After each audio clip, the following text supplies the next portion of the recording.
Welcome to Scriptural Science, a presentation of Truth and Life Institute, Boston, Massachusetts, and Oba, Nigeria. The following is a subsection of the book, What is the Truth? Written and published by Ifeanyi Chukwujima, scriptural scientist and a servant of God. This subsection's ID is What is the Truth 2:1. How do we know this? For starters, I want to bring everyone's attention to a simple but often neglected fact of life. When do you, as an intelligent being, begin to doubt God and the Bible if you ever had doubts? Before you started kindergarten, before you could write your name, before you started grade school, before you started high school, before you started college, before you started applying your education in the consideration of God, life, and religion?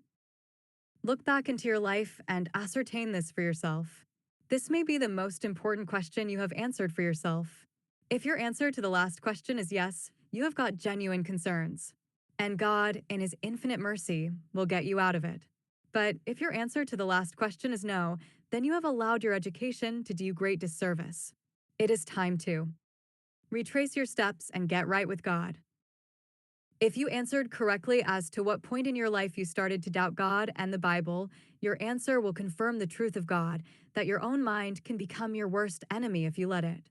Your intelligible heart is always attuned to your spirit, which is God's conduit for delivering His truths to you.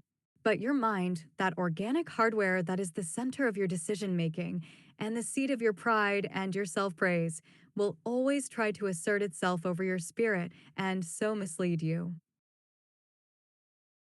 Most of the people who now have issues with the Bible and God developed those issues as a result of their education and learning, not aside from it. Isn't that amazing? Education is supposed to make each of us a better person and allow us to better process the things we encounter in life and help us come out victorious. But if that which is desirable for enhancing your life begins to derail your life, is it still the good thing it is touted to be? Check your life and be sure that your education has not taken you off course and now got you shuttling down the highway to hell. It will be most regrettable. No one invests so much time, energy, and money into something so that the thing will ruin their lives. Your education must enhance your life and not destroy your life forever. That is common sense, which incidentally does not come from education, but rather from God and His truth. Have you stopped and wondered what would become of most people in the world who have not had tangible formal education if God were to give His salvation only to those who are literate and have learned complex thinking process through formal education? If faith in God and belief in the truth of the Bible can only come by way of formal education, most of the people in the world are already doomed. And the mentally handicapped would have no chance at all for salvation. Is that fairness? If the same world that marginalize these people and force them into destitution could also take away their chance of salvation, would God still be considered fair and just? Therefore, I put it to you that our loving and just God took time to make provisions for every human being that has ever walked on the face of the earth to be saved. All anybody must do to be saved is to simply choose to believe the truth of God as soon as they come into that truth, whichever way they come into the truth. That is why no one, anywhere in the world, needs the world or anything that comes from the world to believe the truth of God and trust God. This way, the only one who can stop you is you, regardless of your worldly worth, rich or poor, large or small, tall or short, handsome or ugly, smart or slow of understanding, powerful or weak, literate or illiterate. Thank God for making provisions for all so that every human person He had created would be able to receive His salvation. Thank God that no human being needs to rely on the world and anything the world has to offer to be able to receive God's salvation. Here is how God gives salvation freely to all mankind who do not cut themselves out of salvation. Here is Jesus Christ talking to His agitators. Stop grumbling among yourselves, Jesus answered. 44 No one can come to me unless the Father who sent me draws them, and I will raise them up at the last day. 45 It is written in the prophets, they will all be taught by God. Everyone who has heard the Father and learned from him comes to me. 46 No one has seen the Father except the one who is from God. Only he has seen the Father. John 6 verses 43 to 46.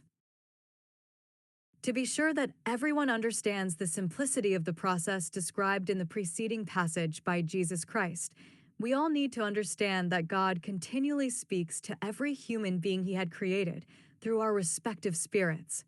What determines whether or not we hear God speaking to us, and whether or not we learn from God is how we choose to respond to our respective spirits.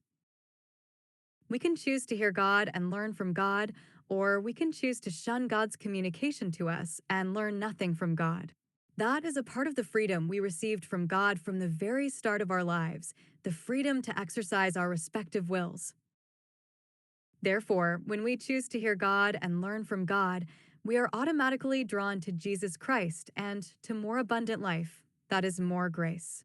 And when we choose to shun God's truth and live life as we see fit, we settle for whatever comes out of our decisions and our lives founder. God's education to every human being is free of charge and sticks 100% to our memory and continues to bless our lives daily.